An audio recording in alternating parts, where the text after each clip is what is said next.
Jeffrey's voice didn't just crack across the restaurant, it detonated. "You're dead when we get home." The entire room froze, except for the man at the next table who looked up, eyes cold, calculating a Mafia boss who'd just chosen his target.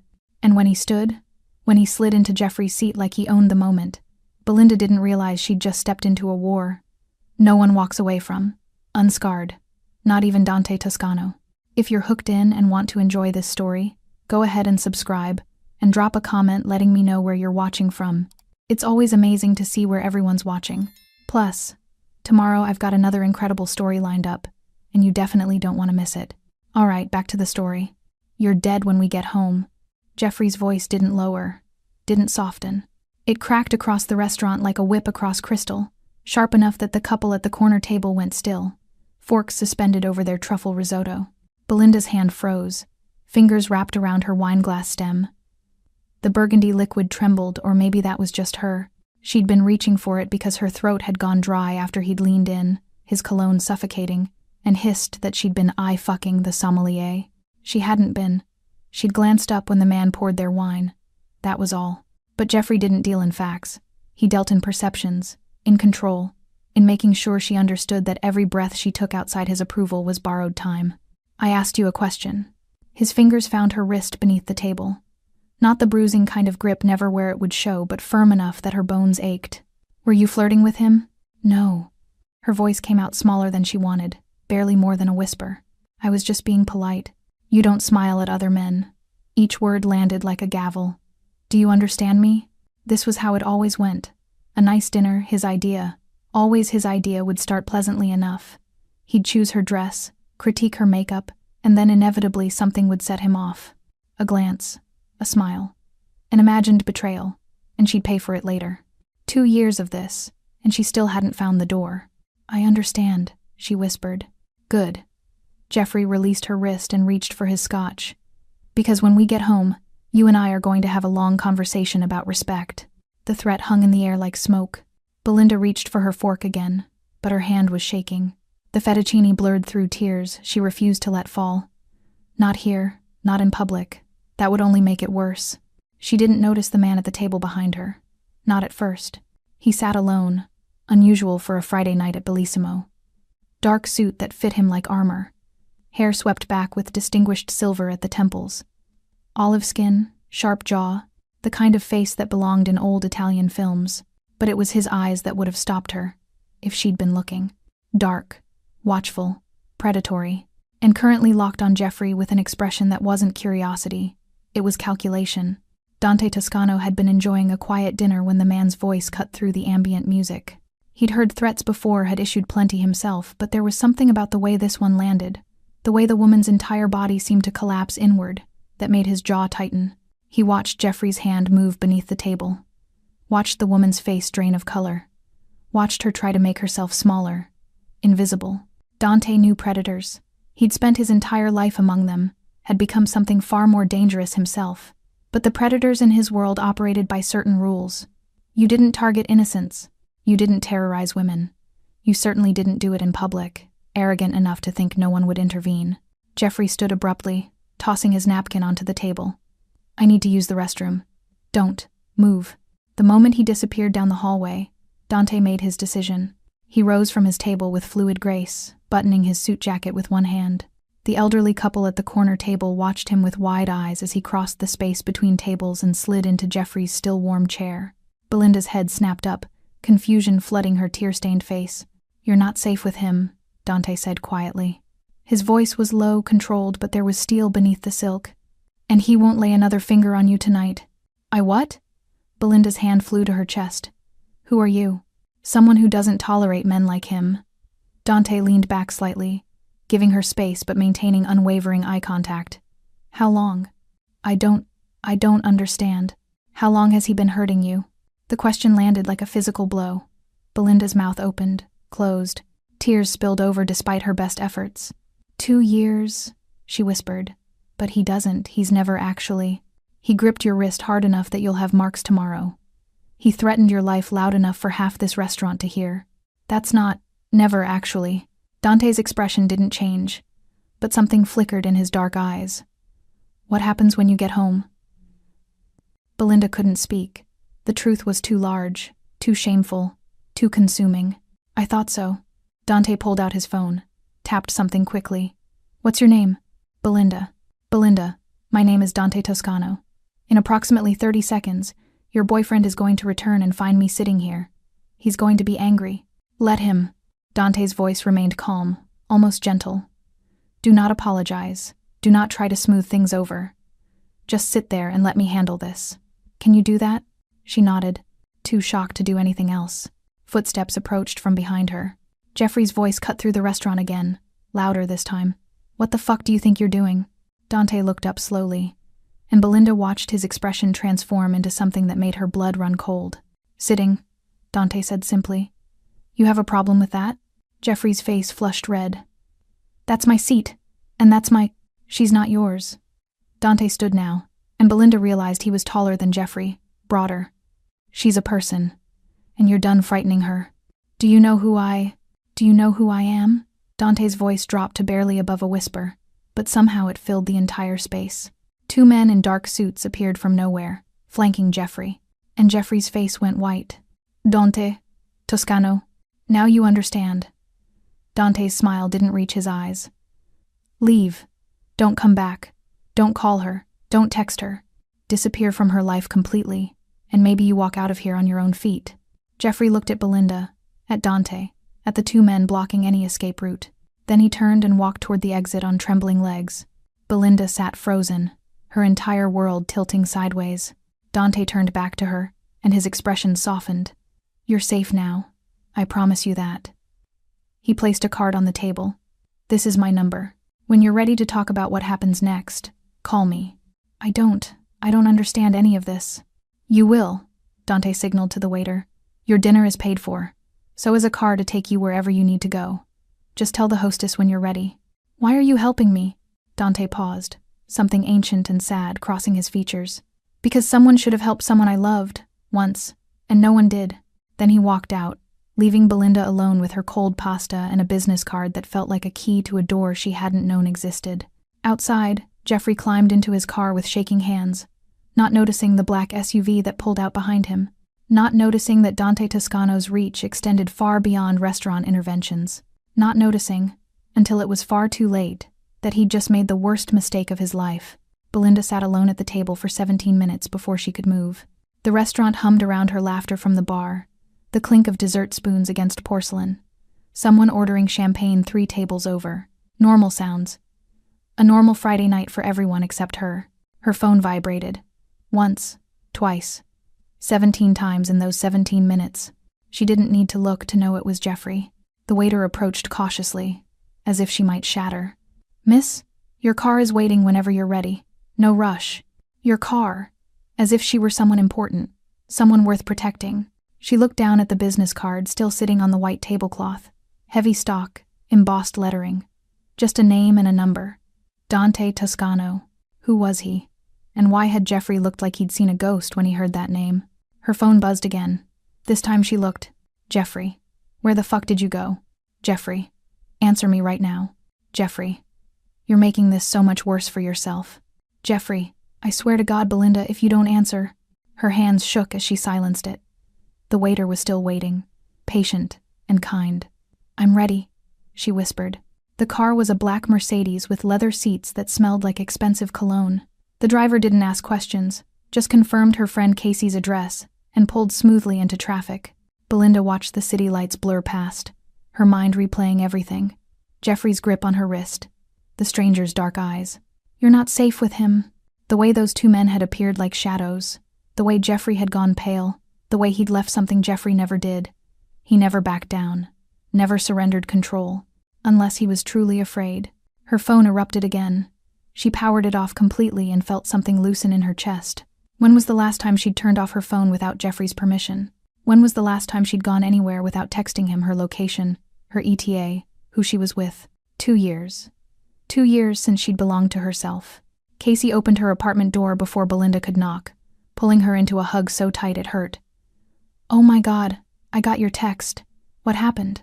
Are you okay? Did he... I don't know what happened, Belinda said. And then she was crying, really crying, the kind of crying she'd been holding back for months. "Casey, I don't know what just happened."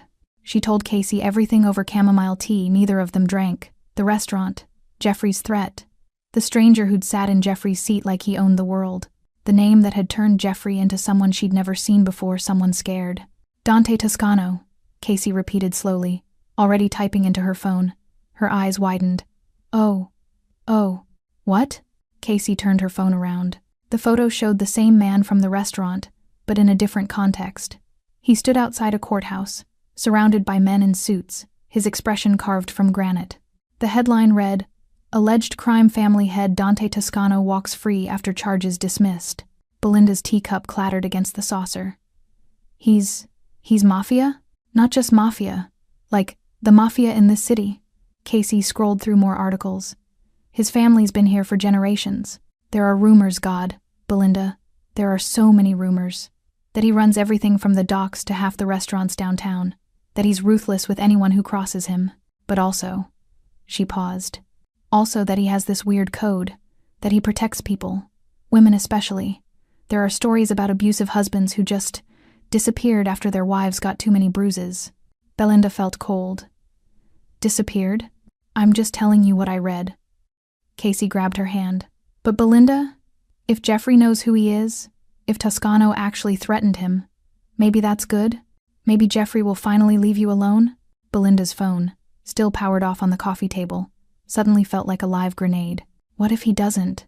She whispered. What if this makes him angrier? What if he comes here? He doesn't know you're here. He knows you're my best friend. It's the first place he'll look. As if summoned by her words, someone pounded on the apartment door. Both women froze. Belinda! Jeffrey's voice, muffled but unmistakable. I know you're in there. Open this fucking door. Casey grabbed her phone. I'm calling the police. No. Belinda caught her wrist. That'll make it worse. He'll talk his way out of it. He always does. He's so charming to them. And then later he'll... Belinda! Another pound. You can't hide from me. You think some gangster is going to protect you? You think he gives a shit about you? He'll use you up and throw you away. And then where will you be? You'll come crawling back, and I won't be there. Belinda pressed her hands over her ears, but his voice cut through. You're nothing without me. Do you hear me? Nothing. Casey was already dialing when her apartment buzzer rang, not the knock, but the building entrance intercom. She pressed the button. Hello? This is building security. A deep, unfamiliar voice. Ma'am, we're escorting an individual out of your building. He won't be back tonight. We'll have someone posted at the entrance until morning. Casey blinked. I didn't call security. Nevertheless, you and your guest should rest comfortably. The line went dead. In the hallway, Jeffrey's shouting grew distant, then disappeared entirely. Belinda looked at the business card she'd clutched in her palm the entire drive over, the embossed letters slightly dented from her grip. Dante Toscano. He was already protecting her, and she didn't know if that terrified her or gave her the first real breath she'd taken in 2 years. Probably both. I need to call him, she said quietly. Casey stared at her. The Mafia boss? The man who made Jeffrey leave. Belinda's voice was steadier now. I need to know why. I need to know what happens next. She powered on her phone 43 missed messages from Jeffrey, each one more unhinged than the last, and dialed the number on the card. He answered on the first ring. Belinda. Not a question. He'd been waiting. The security at my friend's building is mine. Jeffrey's gone. He won't touch that door again tonight. How did you know where I was? The driver. A pause. I told you. You're safe now. I meant it. Belinda closed her eyes. What do you want from me? Nothing. His voice was quiet, certain. I want nothing from you except for you to sleep tonight without fear. Can you do that? She thought about Jeffrey's messages, his rage, his promises of what would happen when he found her. I don't know, she admitted. Then I'll make sure you can. Dante's tone shifted, became something almost gentle. Rest, Belinda. Tomorrow we talk about getting you free. Really free. For good. He hung up before she could respond. Belinda sat in Casey's living room, her cold tea beside her, the business card in her lap, and for the first time in 2 years, she let herself imagine a life where Jeffrey couldn't reach her, where someone stronger, someone dangerous, stood between her and the man who'd promised she was dead, where she might actually survive. Belinda didn't sleep. She lay on Casey's pull-out couch, staring at the ceiling while her phone buzzed like an angry hornet on the coffee table. Jeffrey's messages had evolved from rage to manipulation to something that almost sounded like love, the cycle she knew by heart. Jeffrey, I'm sorry, baby. I didn't mean it. You know I love you. Jeffrey, please just come home. We can talk about this. Jeffrey, you're overreacting. That guy was just some psycho. Forget him. Jeffrey, answer me or I swear I'll lid. She turned the phone face down and pulled Casey's spare blanket tighter, even though she wasn't cold. At 3 a.m., her phone rang. Not Jeffrey's name on the screen, Dante Toscano. Her finger hovered over the decline button, but something curiosity, desperation, or maybe just exhaustion made her answer. You're awake. His voice was quiet, as if he knew Casey was sleeping in the next room. How did you know? Because women like you don't sleep the first night. You lie there waiting for him to break down the door. A pause. He won't. My men are watching the building. Belinda sat up, pulling her knees to her chest. Why are you doing this? I told you. No, really. Why? Her voice cracked. You don't know me. I'm nobody. Why would someone like you care if some random woman gets hurt by her boyfriend? The silence stretched so long she thought he'd hung up. Because I watched my sister die, Dante finally said, his voice like gravel. Watched her boyfriend put her in the hospital 3 times. Watched her make excuses, cover bruises, promise us she'd leave. And then one night, he went too far. Another pause. I was 17. I couldn't protect her. I've spent 20 years making sure no one else's sister suffers the same way. Belinda's throat tightened. I'm sorry. Don't be sorry. Be ready. His tone shifted, became businesslike. Tomorrow morning, my people will go to Jeffrey's apartment. They'll retrieve your belongings, everything. You'll never have to see him again to get your things. But I need your permission. You need my... You're asking permission? You're not my prisoner, Belinda. You're under my protection. There's a difference. She heard ice clinking in a glass. So I'm asking, do you want your things? Or do you want to leave it all behind and start fresh? She thought about her grandmother's jewelry box. Her laptop with the novel she'd been writing before Jeffrey told her it was garbage. The photo albums from before she'd met him. When she still recognized herself in pictures. I want my things. Then you'll have them by noon. Text me a list of what's most important. He paused. And Belinda? Delete his messages without reading them. All of them. You already know what they say. The line went dead. Morning arrived in shades of gray. Casey made coffee and burned toast, her nervous energy filling the small kitchen. So, you're really doing this? Working with the Mafia to get away from Jeffrey? I'm accepting help from someone who's willing to give it. Belinda wrapped her hands around the coffee mug, letting the heat seep into her palms. What else am I supposed to do? Call the police? And tell them what? That Jeffrey threatened me in a restaurant but never actually hit me? That he grabbed my wrist? Belinda laughed bitterly. He's a financial analyst at Morrison & Hague. He wears suits and coaches Little League on weekends. They'll believe him over me. Casey opened her mouth, closed it. They both knew she was right. At 7:00 a.m., Belinda's phone rang again. Different number. Miss Belinda? This is Marco. I work for Mr. Toscano. We're outside your building with your belongings. All of them. She went downstairs with Casey, half expecting a single suitcase. Instead, 2 black SUVs sat at the curb, and 4 men in dark suits were unloading boxes, suitcases, even her potted plants. How did you get all this? Belinda stared at her entire life stacked on the sidewalk. Marco, a man built like a refrigerator with kind eyes, smiled slightly. Mr. Toscano was very thorough with his instructions. We took everything that was yours, left everything that was his. He handed her a manila envelope. These are copies of your apartment lease, your car title, and your bank statements. We thought you might need them. We? Her hands shook as she took the envelope. Mr. Toscano also wanted me to give you this. Marco held out a new phone, still in its box. Your old number will forward to this one, but Jeffrey won't have the new number. Only people you give it to. Belinda looked at the phone, the boxes, the men waiting patiently. This is insane. This is safe, Marco corrected gently. Mr. Toscano will call you this evening. He wants to discuss next steps. He nodded to Casey. Ladies, we'll help you carry everything up. By evening, Casey's apartment looked like a storage unit. Belinda sat on the floor, surrounded by boxes she hadn't opened, holding the new phone. It rang at exactly 6 p.m. You got everything? Dante's voice. Yes, I don't. I don't know how to thank you. You don't have to. But we need to talk about Jeffrey. He went to the police this afternoon and filed a harassment complaint. Against me. Belinda's stomach dropped. What? Don't worry. It won't stick. But it means he's desperate and stupid, a dangerous combination. Dante's voice was calm, controlled. He's going to escalate. The question is how far you want me to go to stop him. What do you mean?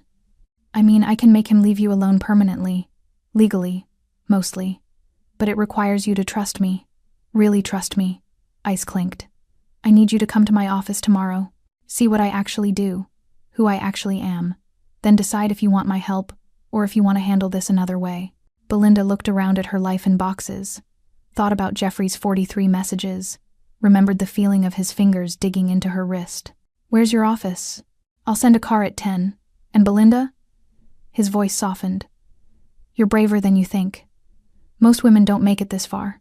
I haven't made it anywhere yet. You left. That's everything. After he hung up, Belinda finally opened Jeffrey's messages. Dante had been right, she already knew what they said. But the last one, sent an hour ago, made her blood run cold. Jeffrey, you think he'll protect you forever? Everyone has a weakness. I'll find his, and then I'll find you. She forwarded it to Dante without comment. His response came immediately. He won't get the chance. Belinda turned off her old phone, activated the new one, and for the first time in 2 years, went to sleep without Jeffrey's voice in her head. Tomorrow, she'd walk into the world of a man dangerous enough to make Jeffrey afraid. And maybe, just maybe, she'd find the strength to become someone Jeffrey should fear too. The car that arrived at 9:55 a.m. wasn't the Mercedes from before. This one was armored. Belinda could tell by the way it sat heavy on its wheels, by the thickness of the windows that didn't quite reflect light the same way. Casey watched from the window, arms crossed. You sure about this? No. Belinda grabbed her new phone. But I'm doing it anyway. The driver was a woman this time, which somehow made everything feel less intimidating. She had sharp eyes and a professional smile. Miss Belinda, I'm Sophia. Mr. Toscano is expecting you. They drove through the city's financial district, past gleaming skyscrapers, then into an older neighborhood where the buildings had character brick and iron, the kind of architecture that had survived a century. The car pulled up to what looked like a restored warehouse with subtle security cameras at every corner. Sophia opened her door. 3rd floor. Elevators to your right. The interior was nothing like Belinda expected. Exposed brick, polished concrete floors, expensive minimalist furniture. It looked more like a tech startup than a crime family headquarters. A young man at the reception desk looked up and smiled. Miss Belinda? Go right up. He's waiting. The elevator doors opened to a space that took her breath away. Floor-to-ceiling windows overlooked the city. Dark leather furniture, bookshelves lined with everything from Machiavelli to modern philosophy. And behind a massive desk sat Dante Toscano, looking exactly as dangerous as she remembered. He stood when she entered. Thank you for coming. Did I have a choice? Always. He gestured to the leather chair across from his desk. Coffee? Water? Answers. Belinda sat, gripping her phone like a lifeline. You said I needed to see what you actually do. So show me. Dante's mouth curved slightly, not quite a smile. Direct. I appreciate that. He opened his laptop, turned it toward her. This is Jeffrey's credit report. As of this morning, his score dropped 60 points. His credit card applications? All denied. Belinda stared at the screen. How did you... His employer received an anonymous tip about expense report irregularities. Nothing concrete, but enough to trigger an internal audit. Dante scrolled to another document. His gym membership was canceled due to multiple complaints about aggressive behavior. His therapist, yes. He sees one suddenly had a scheduling conflict and referred him elsewhere. You're destroying his life. I'm applying pressure. Dante closed the laptop. Men like Jeffrey thrive on control and stability. Take those away, and they spiral. But here's what I need you to understand, this is just the beginning. I can make him disappear from your life completely. New job in another state. Financial incentives to relocate. A reputation that follows him, so no one will rent to him here. That's... Belinda couldn't finish the sentence. Illegal? Sometimes. Ethical? That's for you to decide. Dante leaned back. But it works.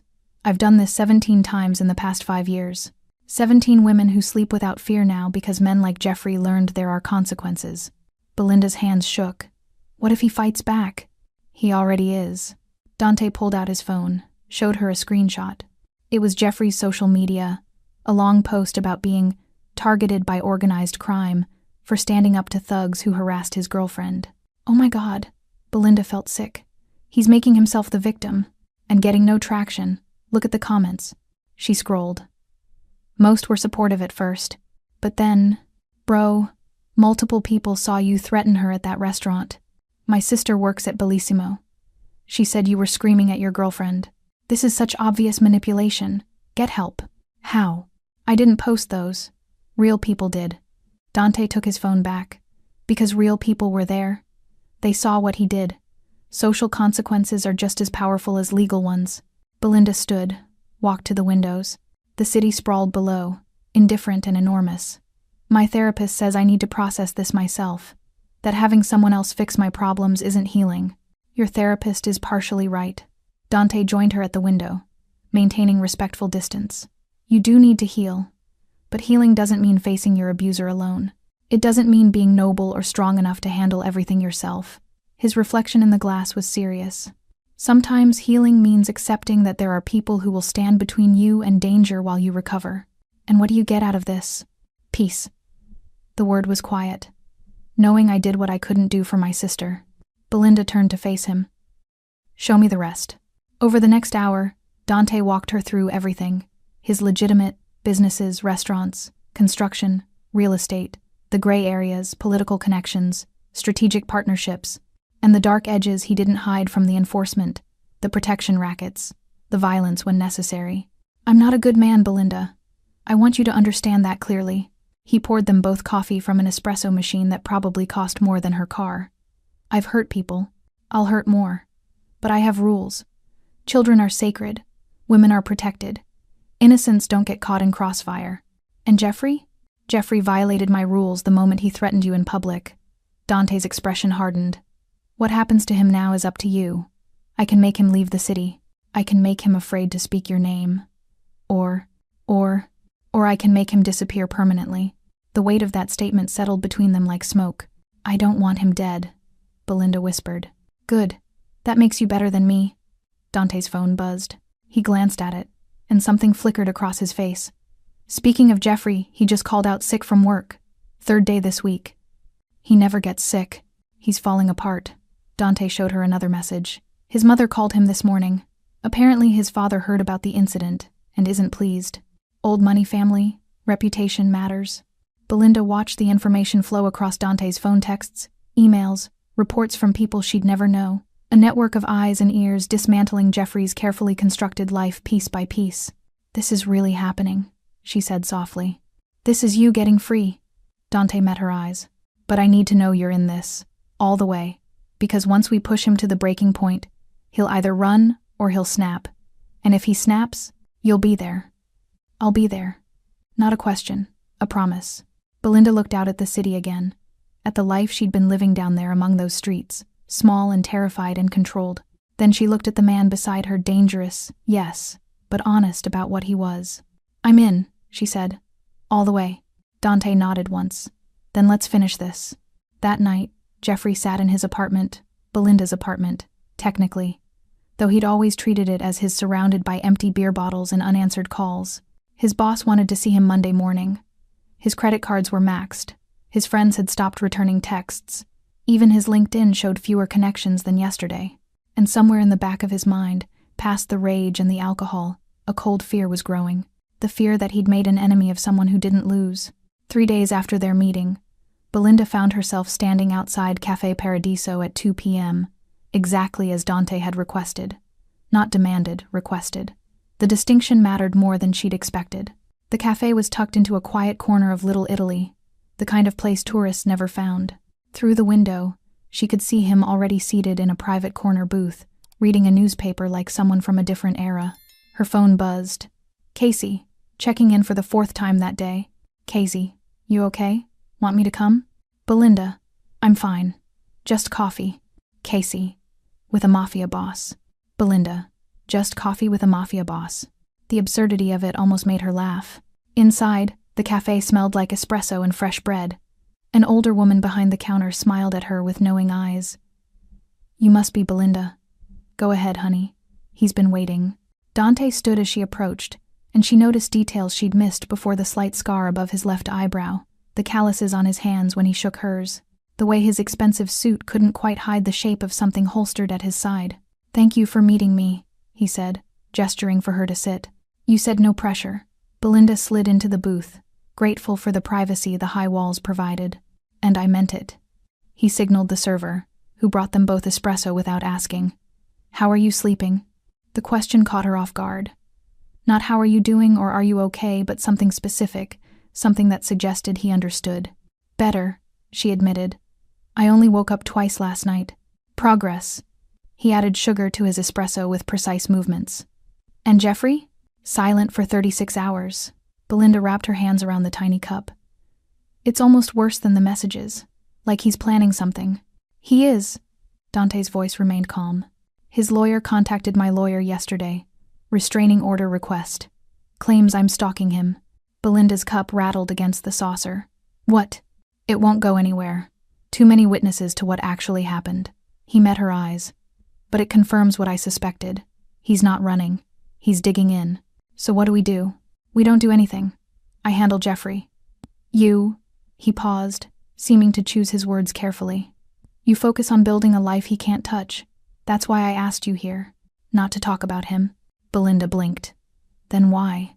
"Because for the past hour I've watched you check over your shoulder 4 times. Because your hands haven't stopped shaking since you sat down. Because you're still living like a woman waiting for the other shoe to drop." Dante leaned back, his dark eyes steady on hers. "I want you to tell me something that has nothing to do with Jeffrey. Something you loved before him. Something you want after him." The request was so unexpected that Belinda's practiced responses, "I'm fine, it's okay, don't worry about me," died on her lips. She looked down at her espresso. "I used to write stories. I had a blog, a small following. Jeffrey said it was a waste of time, that I was embarrassing myself, that no one actually read." She stopped. "Sorry, that's still about him. Keep going." "I loved it." The words came softer now, like something fragile. "Creating worlds where people got happy endings, where women were strong, where—" Her voice cracked. "Where they saved themselves." "Why did you stop?" "Because he was in my head every time I tried. His voice telling me it wasn't good enough, that I wasn't good enough." Tears burned behind her eyes. "I couldn't write myself into freedom when I couldn't even imagine what freedom looked like." Dante was quiet for a long moment. When he spoke, his voice carried something she hadn't heard before, not pity, but understanding. "My sister painted. Watercolors mostly. Landscapes. She was talented. Could have sold them in galleries." He traced the rim of his cup. "Her boyfriend told her they were childish. After she died, we found 70 finished paintings hidden in her closet. She'd kept creating them in secret, too afraid to show anyone." "I'm sorry. Don't be. Just promise me something." He met her eyes. "Start writing again. Even if it's terrible. Even if he's still in your head. Write anyway." "Why does that matter to you?" "Because men like Jeffrey don't just take safety, they take joy, dreams, the small things that make life worth living." His jaw tightened. "Getting you physically away from him is step 1. Helping you reclaim who you were before him, that's the real victory." Belinda felt something shift in her chest, like a locked door finally opening. "You're not what I expected." "What did you expect?" "Someone colder, more transactional." "I can be those things," a slight smile. "But not with you." The statement hung between them, weighted with something neither acknowledged. Their server returned with plates pasta neither had ordered, still steaming. "On the house. Giuseppe says you both look too thin." After she left, Belinda found herself laughing, actually laughing. "Does everyone just do what you say? In this neighborhood?" "Yes." Dante picked up his fork. "Eat. When's the last time you had a real meal?" She couldn't remember. They ate in comfortable silence, and Belinda realized this was the first time in 2 years she'd shared a meal without calculating every bite, every word, every expression, to avoid triggering rage. "This is nice," she said quietly. "It's supposed to be." Dante's phone buzzed.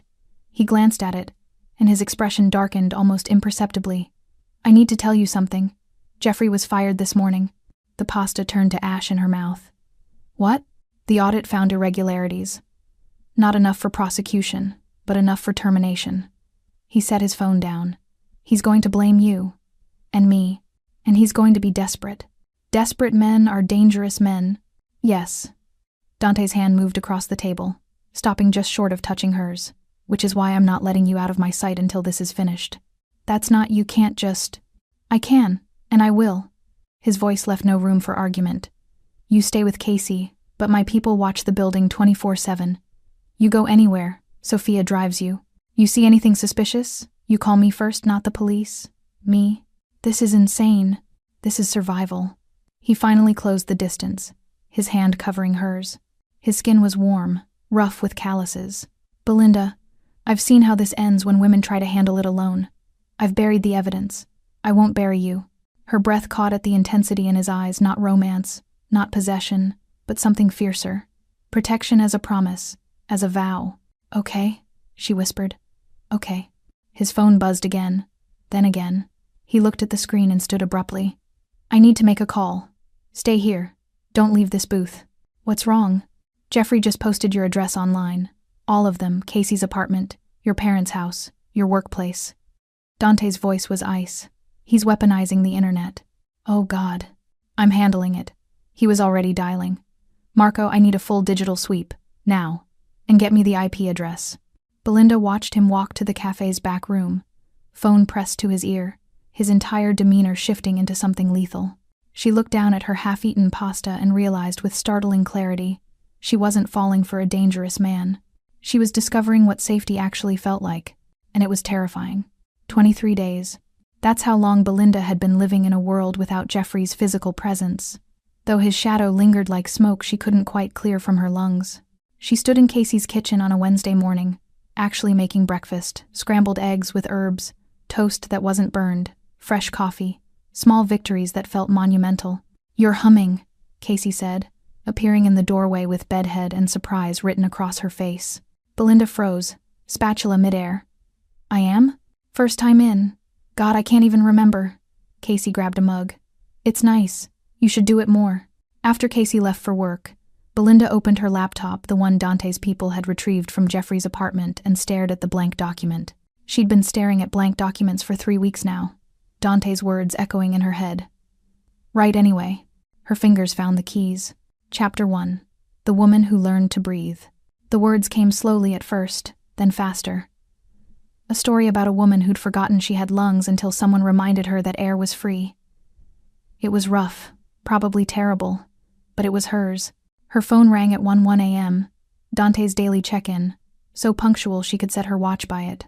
Good morning. His voice had become familiar, something she looked forward to instead of dreaded. I wrote something today. The words tumbled out before she could stop them. Just a few pages, but that's excellent. She could hear the smile in his voice. See? He's not in your head anymore. He's still there, just quieter. Progress is progress. A pause. I'm sending a car at 2. There's something I want to show you. Dante. Trust me. She'd learned that when Dante Toscano said trust me, he meant it. Sophia picked her up in the armored Mercedes, driving them out of the city into suburbs. Belinda didn't recognize. They pulled up to a small but beautiful townhouse with a "For Rent" sign in the yard. Dante was waiting on the porch, holding keys. What is this? Belinda asked, climbing out of the car. Possibility. He unlocked the door, gesturing for her to enter first. 2 bedrooms, updated kitchen, security system already installed. The landlord is amenable to particular tenants. The townhouse was perfect hardwood floors, natural light streaming through large windows, a reading nook that made her heart ache with want. I can't afford this, Belinda said quietly. The rent is reasonable, and you're starting your new job Monday. She turned to face him. What new job? Marketing coordinator at Castellano Publishing. They need someone who understands storytelling, digital presence, creative vision. Dante leaned against the doorframe. I may have mentioned you were available. You got me a job?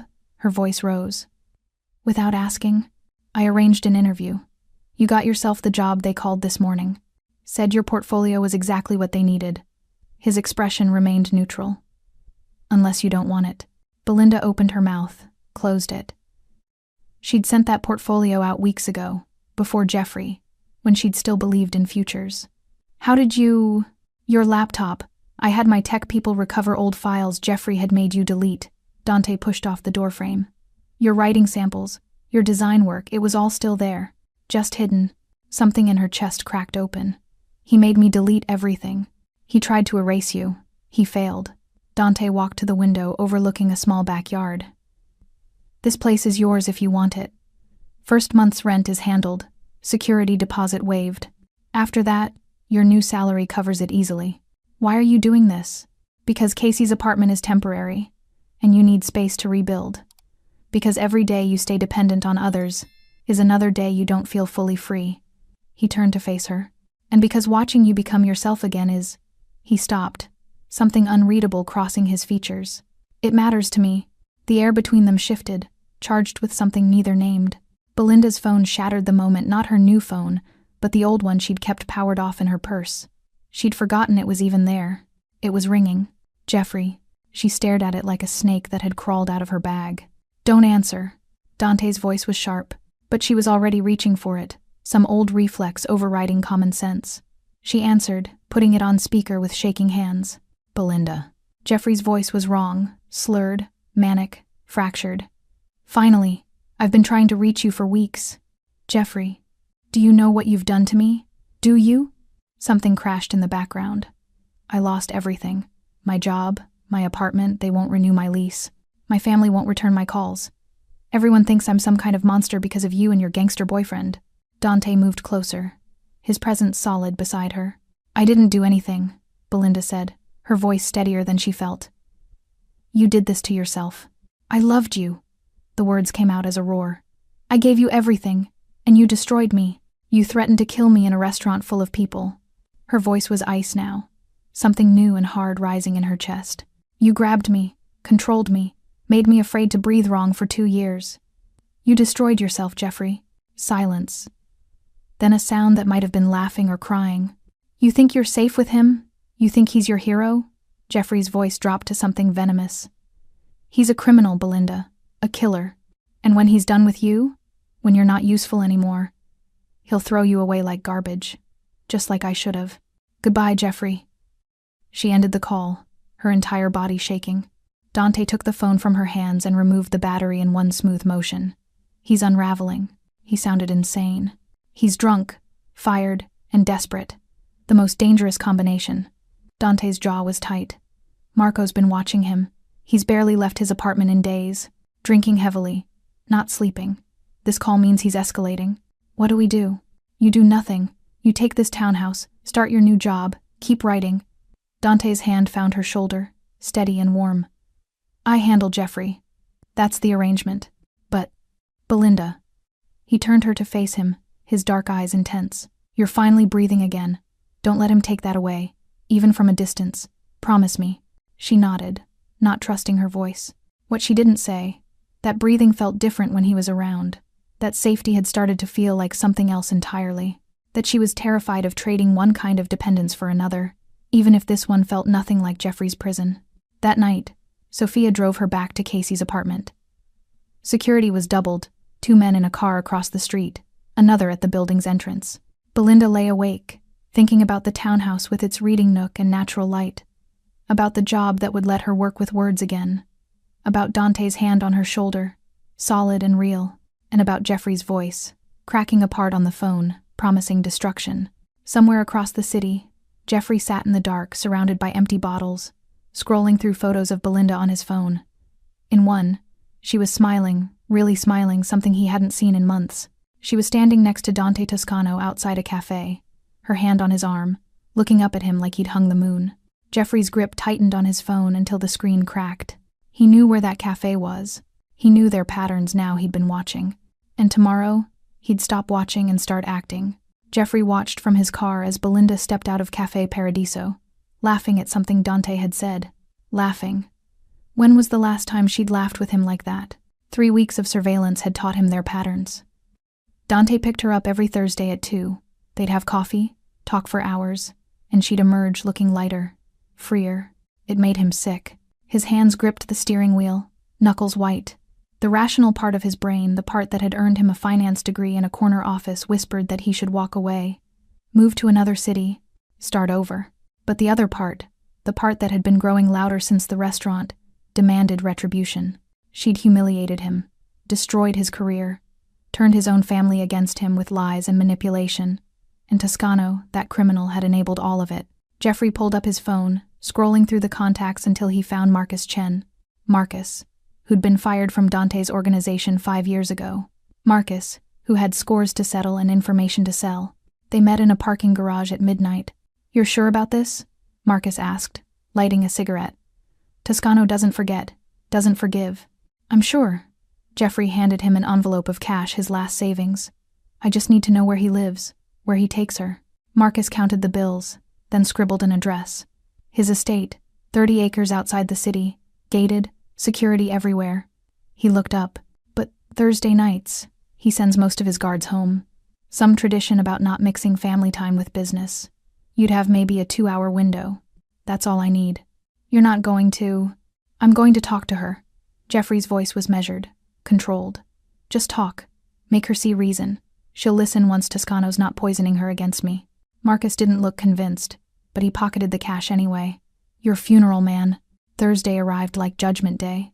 Belinda spent the morning at her new job, organizing a book launch campaign that actually excited her. Her coworkers were kind, treated her like she had valuable ideas. It felt surreal. At lunch, she called Dante.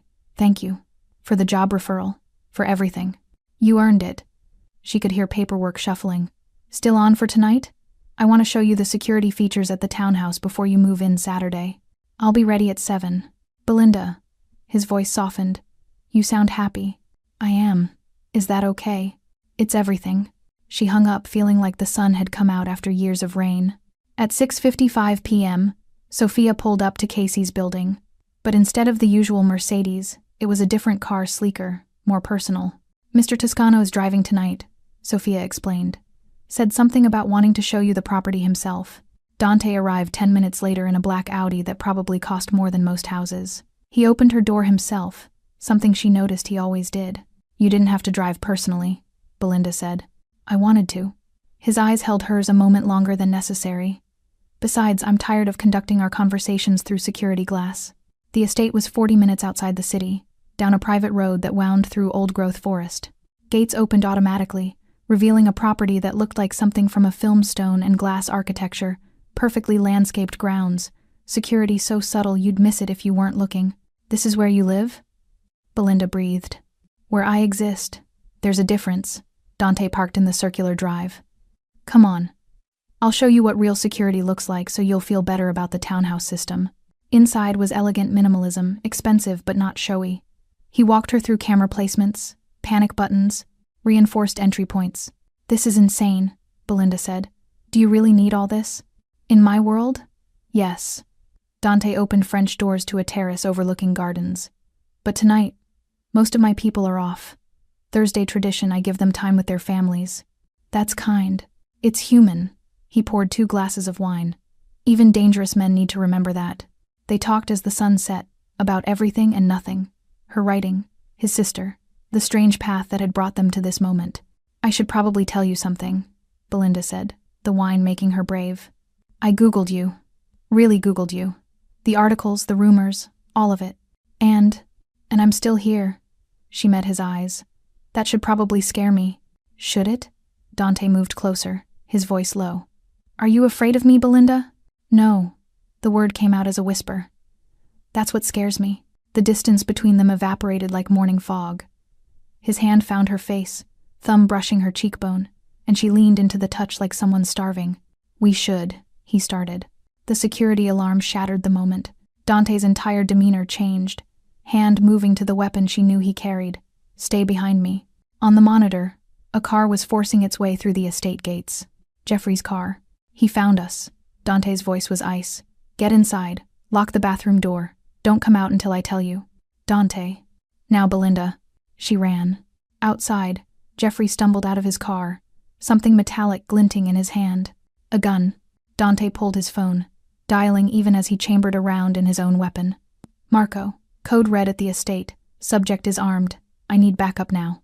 Through the window, he watched Jeffrey approach, swaying drunk, weapon raised. "Belinda!"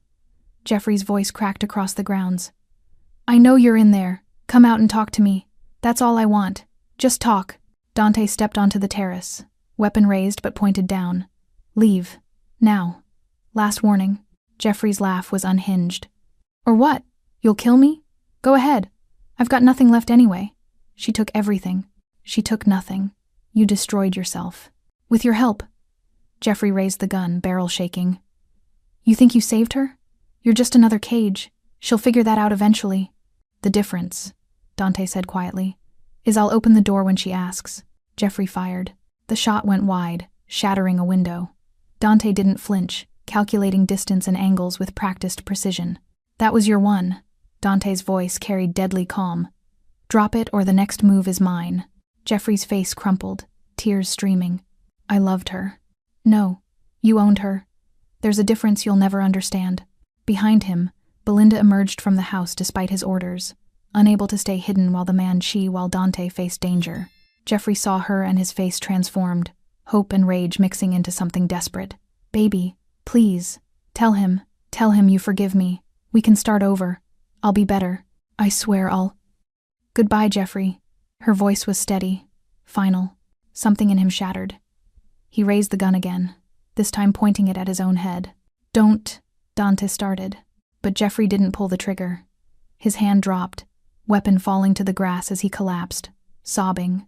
Sirens approached in the distance, Dante's people, arriving like shadows. Within minutes, Jeffrey was in custody, incoherent and broken. Dante spoke quietly with his officers. Belinda realized, though no one said it aloud. When they were finally alone, Belinda walked to Dante on shaking legs.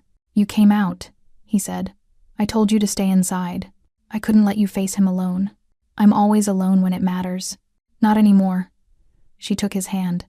Not if you don't want to be. Dante pulled her close, his heart hammering against her ear. He could have killed you, but he didn't. You made sure of that. They stood like that as police lights painted the estate in red and blue, as the last piece of her old life was loaded into a squad car, as everything shifted into what came next.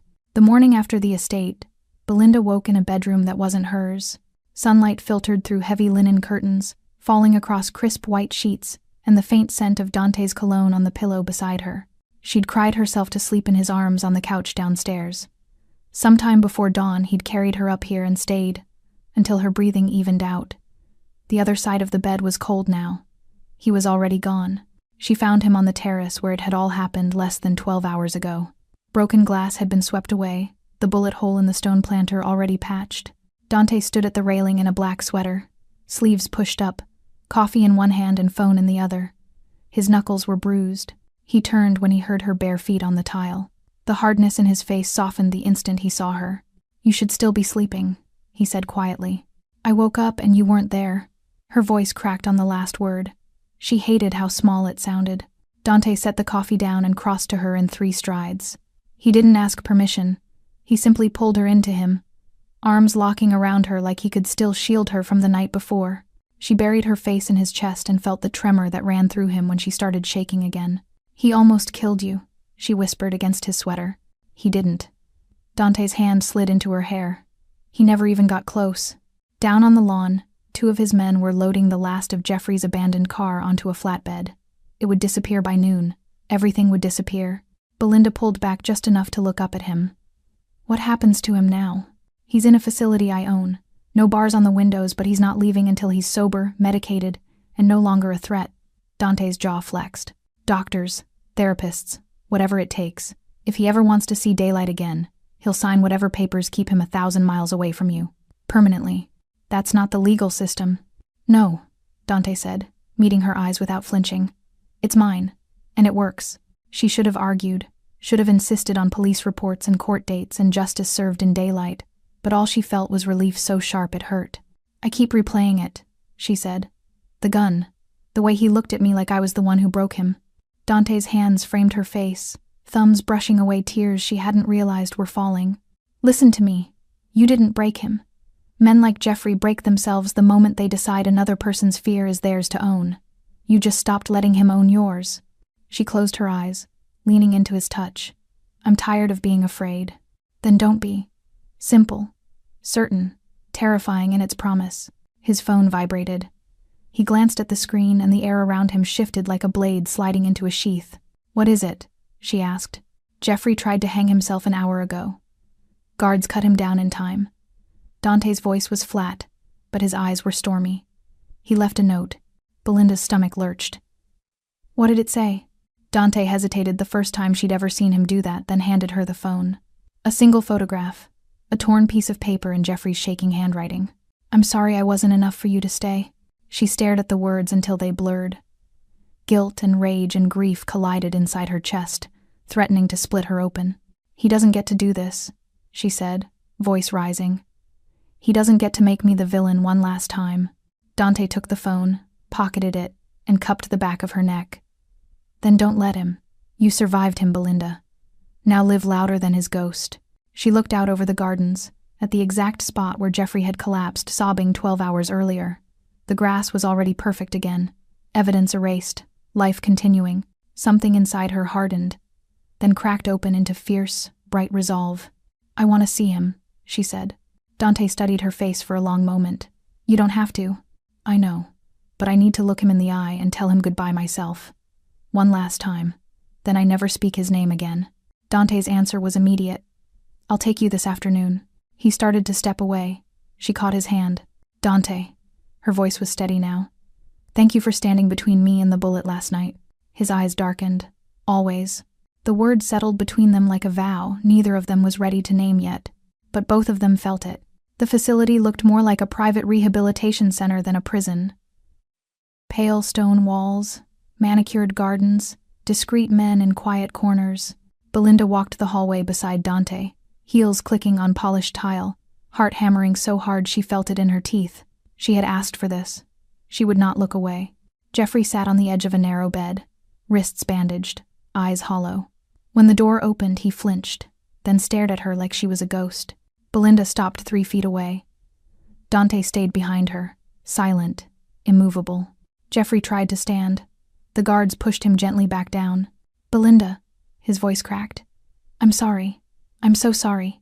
She waited until the apology hung empty in the air. I didn't come for sorry, she said. I came to tell you goodbye. His mouth trembled. I know I hurt you. You don't get to list my scars so you can feel forgiven. Her voice was calm steel. You threatened to kill me. You put a gun in your hand and drove to the home of the man protecting me. You tried to kill yourself to punish me one last time. That's not love, Jeffrey. That's ownership, and I'm taking myself back. Tears rolled down his cheeks. I don't know who I am without you. That's the first honest thing you've ever said. She stepped closer. Get better. Or don't. Stay here, or disappear. But never ever come near me again. I'm not your redemption story. She turned to leave. Belinda. Goodbye. The door closed behind her with a soft click that sounded like freedom. Outside in the corridor, she kept walking until her legs gave out. Dante caught her before she hit the floor, pulling her against him as the sobs finally tore loose. He held her through every shake, every broken sound, until there was nothing left but exhausted quiet. In the car on the way home, she stared out the window and realized she wasn't crying for Jeffrey anymore. She was crying for the girl who once believed love had to hurt. 3 months later, the restraining order was permanent, signed and sealed. Jeffrey had vanished to some treatment program in Arizona. Dante's quiet arrangement. Belinda never asked for the address. She moved into the townhouse the week the papers were finalized. Dante carried the last box himself, set it down in the empty living room, and looked at her like he was waiting for permission to leave. Instead, she kissed him. Not soft, not tentative. A kiss that said, thank you, and I see you, and I'm still here. He answered like a man who'd been holding his breath for months, hands careful even as they pulled her closer. When they broke apart, foreheads touching, he whispered her name like a prayer. That night they made love in the new bed with the windows open and the city lights spilling across the sheets. No shadows. No fear. Just the two of them learning what gentle felt like when it wasn't a trick. Afterward, he traced lazy circles on her back and asked, what do you want your life to look like now? She thought of the manuscript on her desk, half-finished, fierce, honest. She thought of the women who still texted her in the middle of the night because her blog post, How I Left, had gone viral. She thought of the spare bedroom she'd already started turning into a safe space. I want to keep writing, she said, and I want to help the ones who are still too scared to leave. Dante pressed a kiss to her shoulder. Then we'll make sure they have somewhere to go. She fell asleep to the steady beat of his heart and woke up the next morning without dread sitting on her chest for the first time in years. The storm was over. She was the calm that came after and the lightning still crackling inside it. 6 months later, the woman on Belinda's doorstep was 26. shaking so hard her teeth chattered in the October chill. A split lip, fresh fingerprints blooming purple on her throat, eyes that had forgotten how to trust. "I read your post," she whispered. You said if I ever needed somewhere safe." Belinda stepped aside without hesitation. "Come in, Lily. You're home now." Behind her, the townhouse smelled of coffee and cinnamon rolls, ordinary things that felt like miracles to someone who'd spent the night hiding in a parking garage. Dante was already in the kitchen, sleeves rolled up, quietly sliding a second mug across the counter, the way he'd done for 3 women before Lily. He didn't speak.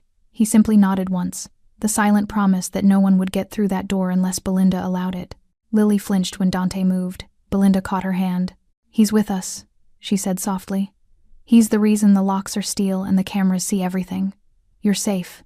By midnight, Lily was asleep in the spare room that now had a real bed, soft blankets, and a handwritten note on the pillow. "You made it out. That's the hardest part." Belinda closed the door and found Dante in the hallway, watching her with something that looked a lot like awe. "You built this," he said. "Not me, you." She shook her head. "We built it. You gave me the walls. I just learned how to open the door." He pulled her close, kissed her temple. "You opened it wider than I ever did." The next morning she drove Lily to the women's center downtown, the one that had turned her away 2 years ago for lack of space. Now there was a new wing with Belinda's name on the dedication plaque, funded quietly through Dante's construction company and every cent of profit from her best-selling memoir, The Night He Said I Was Dead. She stood in the lobby and watched Lily hug the counselor, watched fear start to loosen its grip, and felt the final piece of herself click into place. That night, on the terrace of Dante's estate, now she set her laptop on the railing and turned it toward him. "Finished," she said. The title page glowed in the moonlight. To the women still waiting for someone to stand between them and the bullet, "This one's for you." Dante read the dedication, closed the lid gently, and took her face in his hands. "I was at the next table," he said, voice rough, waiting for a reason to believe the world still had good left in it. "Then you looked up with those terrified eyes and decided to live anyway." Belinda laughed through sudden tears. "And you decided a stranger was worth burning your whole world down for."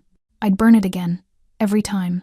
She rose on her toes and kissed him slow, certain, home. Below them, the city sparkled like it had the night everything began.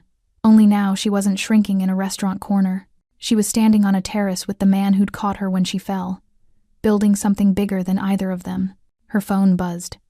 Another message from a woman who'd just left her own restaurant nightmare, asking if the rumors were true, if there really was a safe place now. Belinda typed back without hesitation. "There is. Doors open. You're not alone anymore." She hit send, slipped her hand into Dante's, and looked out over the lights. Once upon a time, a toxic boyfriend yelled, "You're dead when we get home." A Mafia boss at the next table heard her heartbeat stutter and decided the story would end differently. And a terrified woman discovered that survival wasn't the end.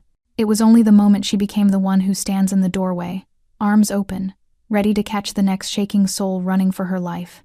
Belinda smiled into the night, fierce and unafraid. The protector had arrived, and she was never leaving. Thanks for sticking with this story till the end. If you enjoyed it, you're going to love the next one. It's packed with unexpected turns and heartfelt moments. Click the image on your screen to keep the journey going, and make sure to hit subscribe for more amazing stories. Drop a comment and rate this story from 1 to 10. I can't wait to see what you think.